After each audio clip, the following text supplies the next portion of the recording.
오늘 이 시간 하나님께서 우리에게 주시는 말씀은 요한복음 10장 22절에서 30절까지의 말씀입니다. 제가 봉독할 때에 살아계신 하나님 아버지 음성을 다 들으실 수 있기를 소원합니다. 때는 겨울이었다. 예루살렘에서는 봉헌절 축제가 벌어지고 있었다. 예수께서는 성전 군내에 있는 솔로몬 행각을 거닐고 계셨는데 유대인들이 예수를 둘러싸고 당신은 얼마나 더 오래 우리의 마음을 조이게 할 작정입니까? 당신이 정말 그리스도라면 그렇다고 분명히 말해주시오 하고 말하였다. 그러자 예수께서는 내가 이미 말했는데도 너희는 내 말을 믿지 않는구나. 내가 내 아버지의 이름으로 행하는 일들이 바로 나를 증명해 준다. 그러나 너희는 내 양이 아니기 때문에 나를 믿지 않는다. 내 양들은 내 목소리를 알아듣는다. 나는 내 양들을 알고 그들은 나를 따라온다. 나는 그들에게 영원한 생명을 준다. 그래서 그들은 영원히 죽지 않을 것이고 아무도 그들을 내 손에서 빼앗아가지 못할 것이다. 아버지께서 내게 맡겨주신 것은 무엇보다도 소중하다. 아무도 그것을 아버지의 손에서 빼앗아갈 수 없다. 아버지와 나는 하나이다 하고 대답하셨다. 아멘. 하나님께서 이 말씀을 통하여 우리에게 은혜 주시기를 원합니다. 결코 빼앗기지 않겠다는 의지라는 제목으로 오늘 주신 말씀을 살펴보고 은혜를 나누기 원합니다. 일제강점기의 문학 사조를 보면 크게 두 갈래로 구분할 수 있겠다 싶습니다. 하나는 현실에 반응해서 나타난 흐름이고 다른 하나는 그 현실을 초월하려는 흐름이었다라고 저는 보고 있어요. 현실에 반응해서 나타난 흐름은 다시 민족적인 흐름과 또 일제에 부역하는 흐름으로 나눌 수 있겠다 싶고 현실을 초월하려는 흐름은 비참한 그 현실을 이탈해서 순수 문학을 추구하는 흐름이었다라고 말할 수 있을 것 같아요. 일제의 무단 통치라는 이 가혹한 현실 아래에서 민족적인 자긍심을 일깨우고 자주적으로 국권을 회복시키기 위한 그 문학이 그 당시에 태동할 수 있었던 것처럼 우리가 읽는 복음서 또한 복음서 저자들이 목격한 로마 치하에서의 현실과 동떨어져 있었다라고 말하기가 어렵습니다. 요한이 요한복음을 기록할 때에도 그는 그리스도인들이 로마 치하에서 겪는 현실적인 박해와 고통의 문제들, 그리고 신앙을 흔드는 이단의 문제들, 지연되고 있는 종말의 문제들을 보고 있었어요. 로마의 박해와 유대인들로부터의 고소와 고발, 그리고 유대교 회당으로부터의 축출, 영지주의적인 이단의 문제들, 그리고 한껏 기대하고 기다리면서 박해를 견뎌왔지만 기다리던 종말이 일어나지 않았던 이 문제들은 요한이 바라보던 그리스도교 공동체 성도들의 신앙을 뒤흔들기에 아주 충분했다라고 말할 수 있습니다. 요한이 기록한 문서들은 대개가 당시 그리스도교 공동체가 겪고 있던 현실적인 문제들에 대한 반응으로 생성된 것이었고 그렇기 때문에 그 문서들은 우선적으로 당대의 성도들을 위한 것이었다라고 우리가 말할 수 있어요. 아마도 아직 성도가 되지 않은 사람들은 그 다음 차례에 있었을 것입니다. 요한은 요한복음 20장 31절에서 요한복음의 기록 목적을 이렇게 기술하고 있습니다. 예수가 그리스도요 하나님의 아들이심을 믿게 하고 그렇게 믿어서 그의 이름으로 생명을 얻게 하려는 데에 목적이 있다라는 것입니다.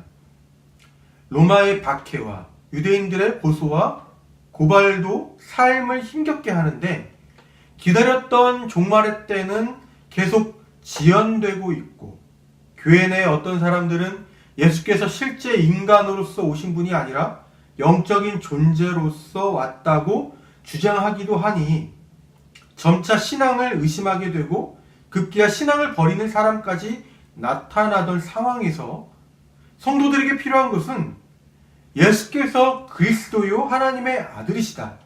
그분을 믿고 살아가면 영생을 얻게 된다라는 신앙의 기본 진리를 더욱 확실하게 믿는 것이었어요. 요한이 볼 때 당시 성도들에게는 그럴 때일수록 더욱 확실한 믿음이 필요하다라고 봤던 것이고 그래서 요한복음의 기록 목적에도 그렇게 적혀 있는 것입니다. 요한은 오늘 본문 말씀을 통해서 우리가 지금까지 믿고 의지했던 주 예수께서 어떤 분이십니까? 라는 질문에 대한 대답을 요한복음을 접하는 성도들, 특히 믿음이 흔들리던 당시 성도들에게 전하고 있는 것입니다. 본문의 내용은 봉헌절 축제라는 시간적인 배경을 가지고 있어요. 봉헌절은 주전 167년에 유다가 수리아에게 지배를 받고 있을 때를 배경으로 합니다. 그 당시 유다는 수리아의 안티오코스 에피파네스라는 이 독재자에 의해서 지배를 받고 있었습니다. 그는 예루살렘 성전을 훼손하고 유대인들이 하나님께 제사를 드리던 그곳에서 자신들의 신을 숭배합니다. 그것이 유대인들의 마음에 피를 끓게 만들었어요. 결국 유다 마카비우스라는 사람을 중심으로 저항이 일어났고 그 저항이 성공하게 되면서 마침내 유다가 성전을 되찾고 독립을 하게 됩니다. 그것이 주전 164년의 일이었어요. 유대인들은 성전을 되찾은 날을 히브리 말로는 하누카, 번역하면 봉헌절 혹은 수전절이라고도 부르는 부르면서 기념을 하였어요. 비록 다윗의 자손은 아니었지만 수리아에게서 유다를 되찾는 데에 1등 공신이었던 유다 마카비우스가 이스라엘의 왕이 되고 로마가 멸망당하기까지 약 100년간 그의 왕조를 세울 수 있게 됩니다. 사실 유다 마카비우스가 왕이 되기 전까지는 유대인들에게 있어서 어디까지나 왕은 다윗의 자손에게만 허용될 수 있는 것이었어요. 그들은 그렇게 믿고 있었어요. 하지만 다윗의 자손이 아닌 유다 마카비우스를 시작으로 해서 후에 로마가 유다를 멸망시키고 헤롯을 왕으로 세우게 되면서 하나님께서 다윗에게서 난 자손 가운데 한 사람을 이스라엘의 왕으로 세우신다는 그 유대인들의 신앙과 기대가 좌절되고 있었습니다. 이러한 역사적인 배경 때문에 봉헌절을 지키던 유대인들은 성전을 되찾은 것에 대한 감사만이 아니라 진짜 어떤 사람이 왕이 되어야 하는가, 바로 이것을 생각하지 않을 수 없었던 것이죠. 그리고 본문 말씀 앞에서 예수님은 누가 선한 목자인가, 누가 도둑이며 강도들인가 라고 당시 사회의 지도층에 속하는 사람들에게 말씀하셨어요. 내용은 이러합니다. 양치는 목자로 두 사람이 어떤 사람에게 고용이 되었어요. 그런데 한 사람은 이리가 오는 것을 보고는 그가 지켜야 할 양을 버린 채로 달아나 버렸습니다. 반면에 다른 한 사람은 양을 지키기 위해서 자기의 목숨도 버리고자 해요. 예수께서는 말씀하시기를 양을 버린 채 달아나 버린 사람은 돈을 벌려는 요량으로 양을 치러 온 삭군이고, 양을 위해서 자기의 목숨을 버리고자 했던 사람은 선한 목자라고 하셨습니다. 성서에서 하나님과 이스라엘 민족을 가리켜서 종종 목자와 양의 비유로 표현하고 있기 때문에 유대인들에게 있어서 목자와 양의 비유는 아주 익숙한 것이었습니다. 뿐만 아니라 일반적으로 양은 민중을 뜻하고 목자는 그들을 지도하는 지도자를 가리킨다라고도 생각을 했어요. 이러한 맥락에서 예수께서 하셨던 말씀을 보면 그것은 당시 유대 사회의 지도자들이 진정한 의미에서 삭군인지 아니면 선한 목자와 같은 사람인지를 묻는 말씀이기도 했던 것이죠.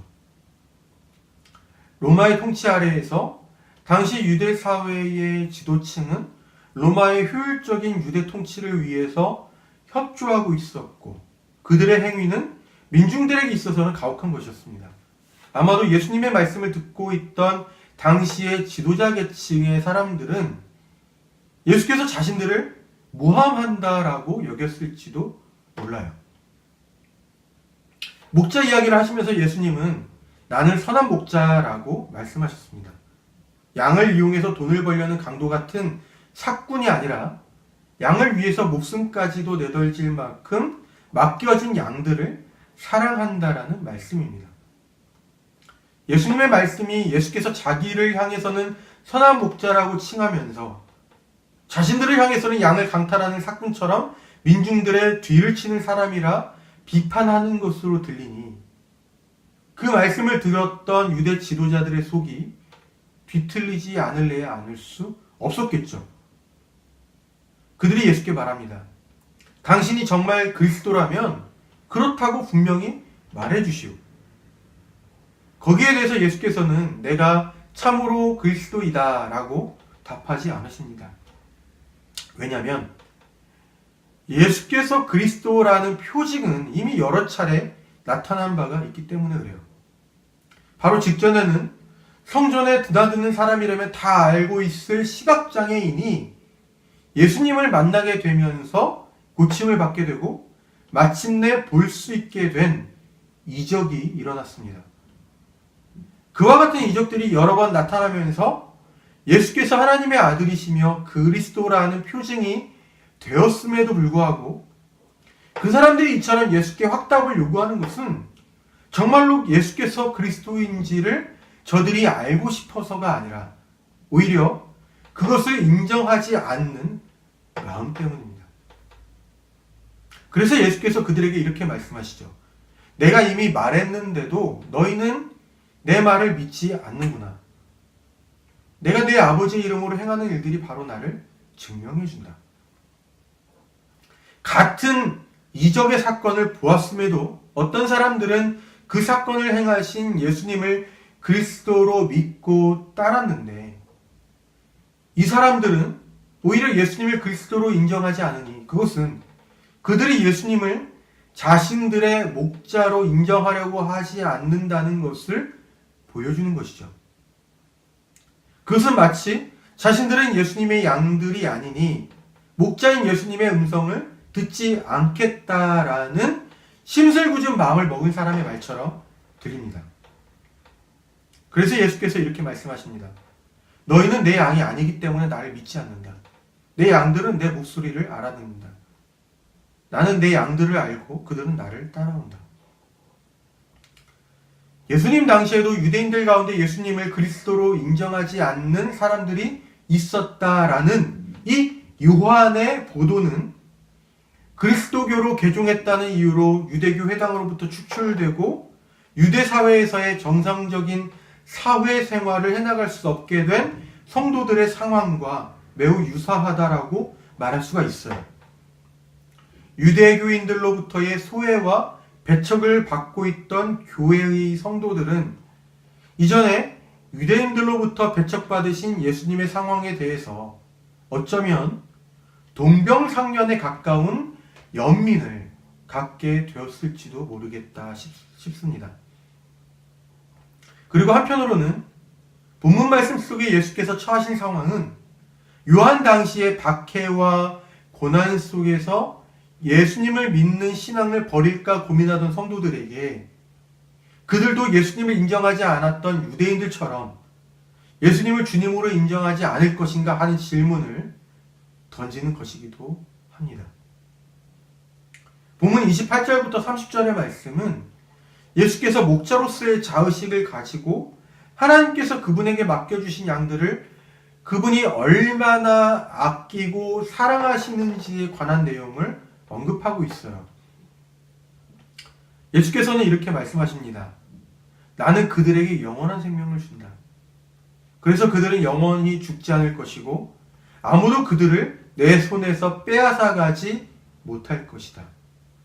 아버지께서 내게 맡겨주신 것은 무엇보다도 소중하다. 아무도 그것을 아버지의 손에서 빼앗아갈 수 없다. 그 어떠한 상황도 그 어떠한 박해나 모함, 고난이나 거짓된 음해, 권력까지도 목자인 자신을 따르는 양들을 예수께서는 결코 빼앗기지 않겠다. 결코 놓치지 않겠다라고 말씀하고 계시는 거예요. 양들을 향한 예수님의 사랑과 그 사랑의 의지가 여기에서 묻어납니다.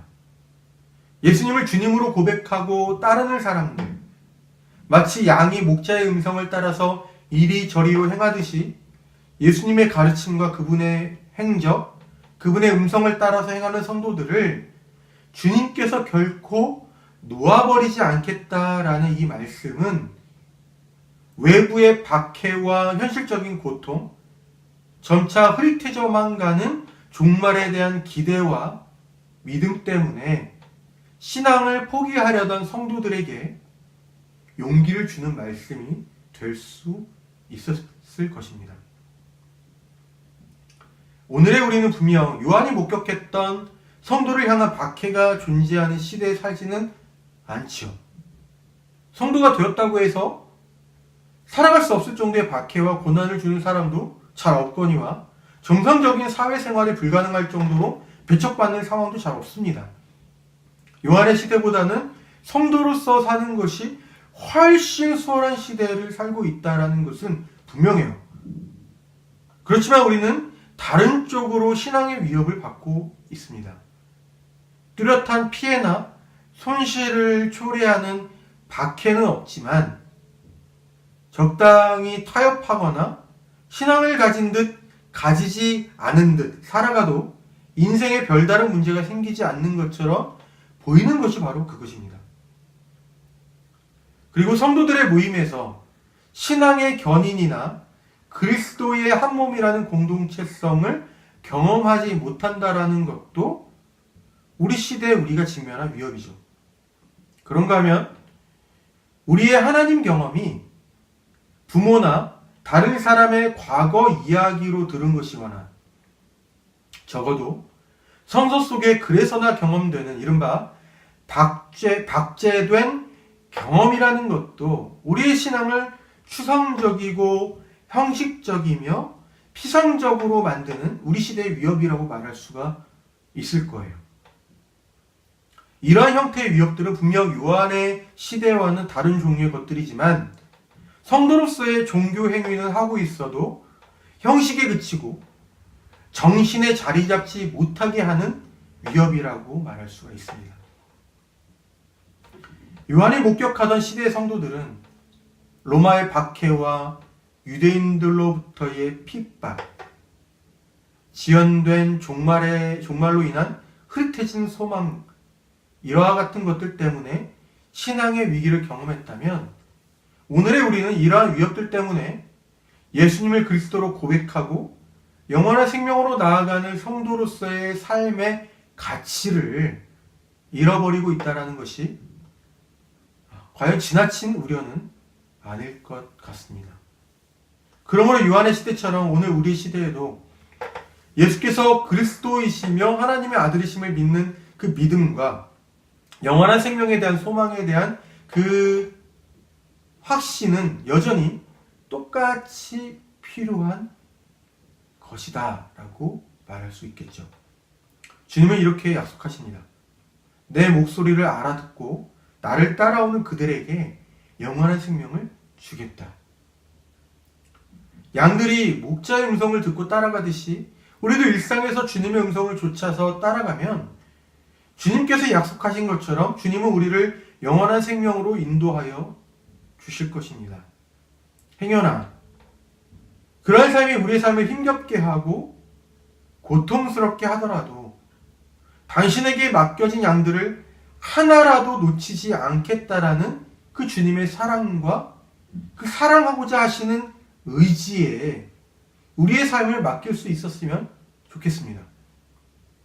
그렇지만 무엇보다도 주님의 돌보심을 우리가 보고 경험할 수 있도록 주님께서 그분을 따르는 성도된 무리들에게 은총을 베풀어 주시기를 이 시간 간절히 빕니다. 기도하겠습니다.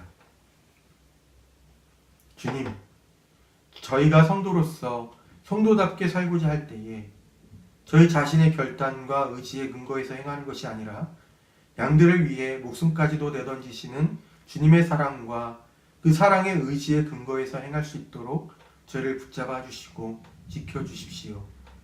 죽음을 무력하게 하시고 부활의 현실이 있음을 모든 사람에게 증명하시고 또한 보여주신 예수님의 이름으로 기도합니다. 아멘.